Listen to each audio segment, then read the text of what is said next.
অর্থাৎ এই শপথ গ্রহণ অনুষ্ঠান যাতে নির্বিঘ্নে সম্পন্ন হয়, আপনার সেই এসপি মাহবুব, তারপরে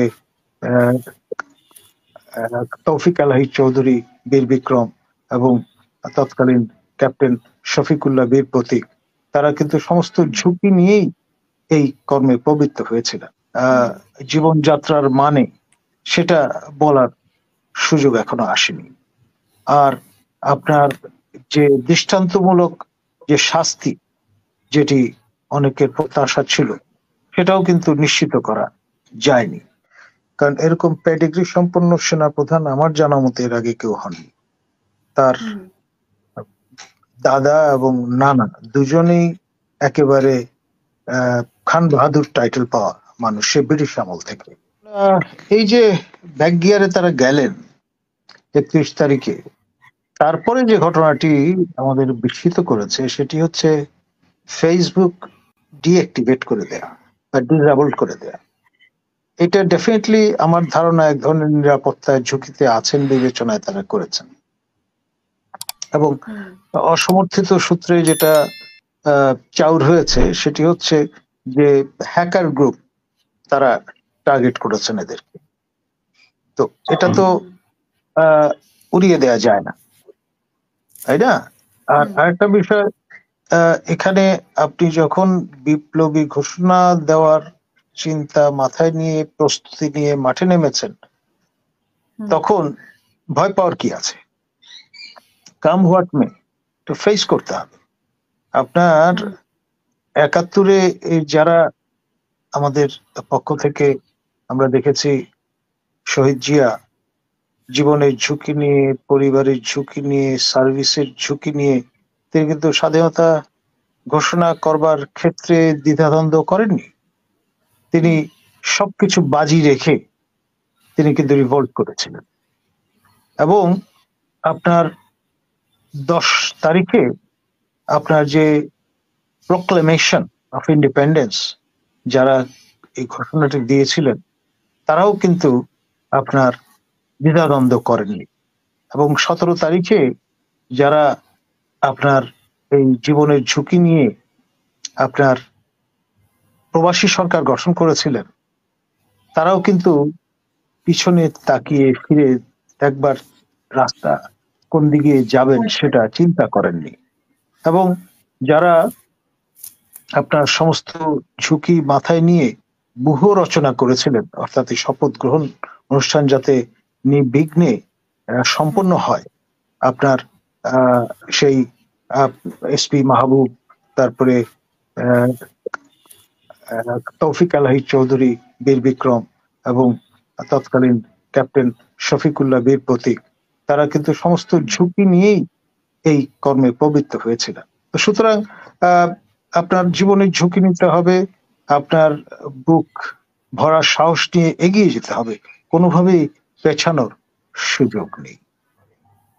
কি ধরনের পরিবর্তন আসতে পারে জানুয়ারিতে? মানে সরকার, অনেকে বলছেন যে সরকারের পরিবর্তন আসতে পারে, আর যদি ঘোষণাপত্রই পাঠ করা হয়, আদৌ পাঠ করা সম্ভব হবে কিনা সেই বিষয়ে আপনার কাছে শুনতে চাই। দেখুন, নানান রকমের আপনার স্পেকুলেশন বাজারে চাউর হয়েছে।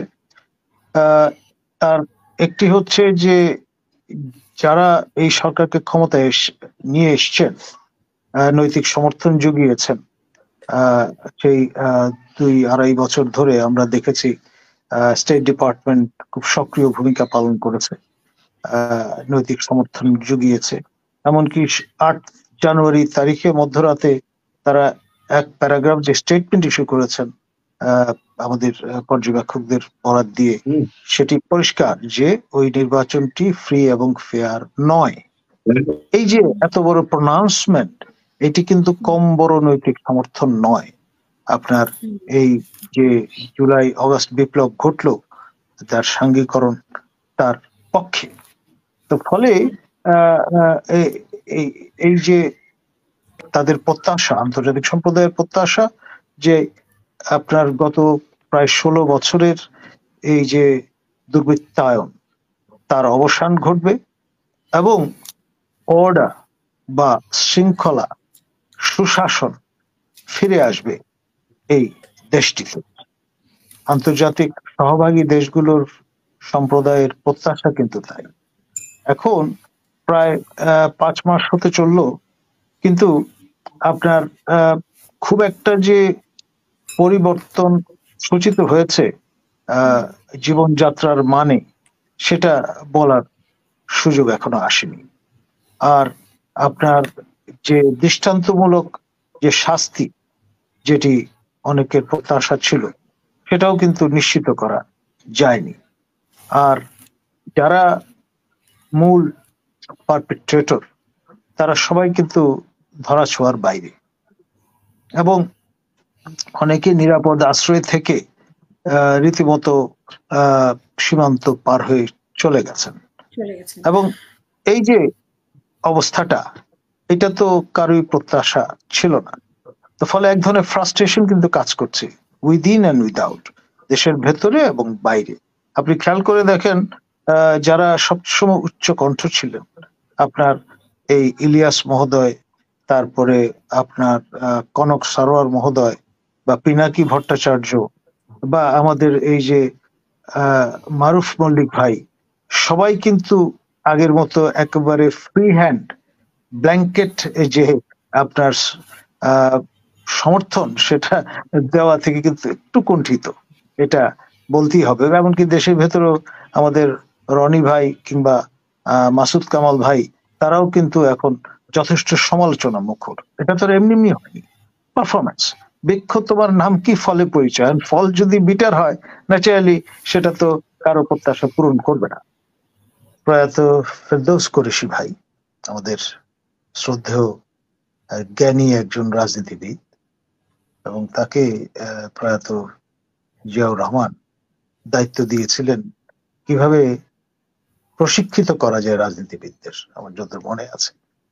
তো এই প্রজ্ঞাবান মানুষটির মাথায় কি ভীমরতি ধরলো, তিনি কিংস পার্টি গঠনের উদ্যোগ নিলেন, বনানীতে অফিস টফিস নিয়ে নিলেন।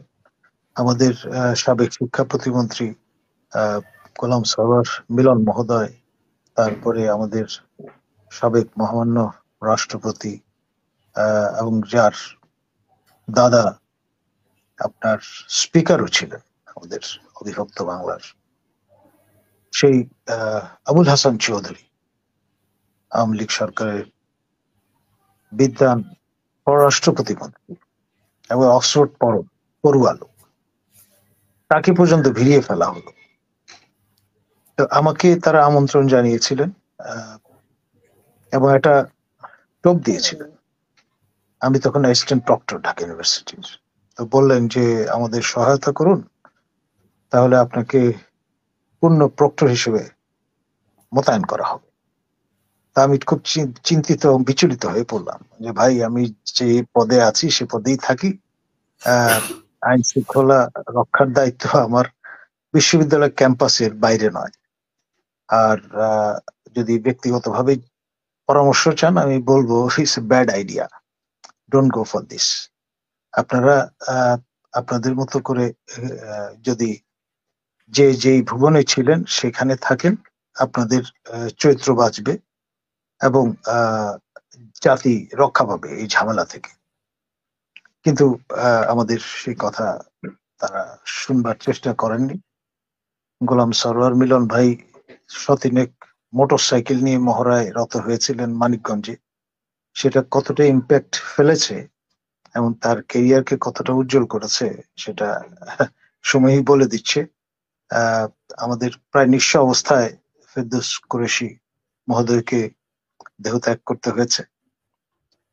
আর আপনার আবুল হাসান চৌধুরী কে তো কেউ এখন রীতিমতো মনেই করে না, প্রায় অপাঙ্ক্তীয় একটা অবস্থায় পড়ে আছেন। তার মতো একটা পেডিগ্রি সম্পন্ন মানুষ সকল অর্থেই।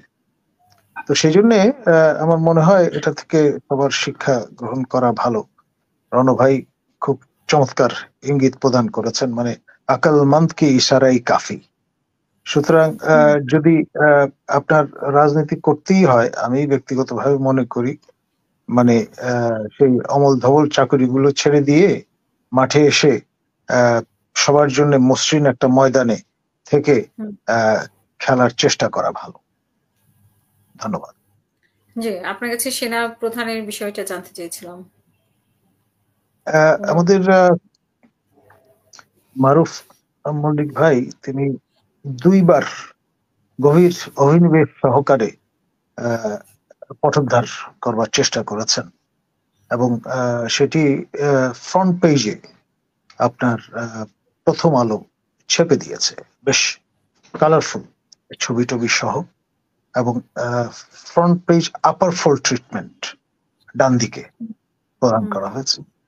আর আমার এই সাক্ষাৎকার দেখে আমরা যখন তরুণ সেই সময়কার এই রকমের জনপ্রিয় আপনার সাপ্তাহিক বিচিত্রার কথা নিশ্চয়ই আপনাদের মনে আছে, সেটি একেবারে এরকম একটি সাক্ষাৎকার ছেপে দিয়েছিল তৎকালীন সেনাপ্রধান জেনারেল হোসাইন মোহাম্মদ এরশাদের। খুব বৈপ্লবিক চিন্তা ভাবনা, দেশেও মানে দেশাত্মবোধ সম্পন্ন নানান রকমের বয়ান ছিল সেই সাক্ষাৎকারে। এবং পরবর্তীতে আমরা দেখলাম এই বয়ানটাই মূলত দিক নির্দেশনা হিসেবে কাজ করেছে রক্তপাতহীন ভাবে ক্ষমতা করায়ত্ত করবার।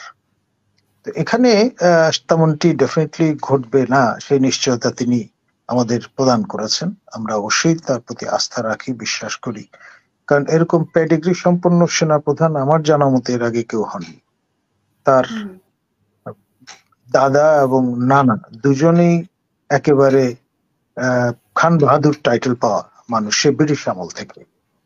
মানে এই রকমের পেডিগ্রি আমার জানা মতে আর কারো ছিল না বাংলাদেশ, স্বাধীন বাংলাদেশের সেনাবাহিনীতে, যারা কমান্ড করেছেন, এবং ভবিষ্যতে আসবে কিনা আমার সন্দেহ, কারণ সুযোগ নেই ওই জেনারেশন এই ধরনের পেডিগ্রি অর্জন করবার।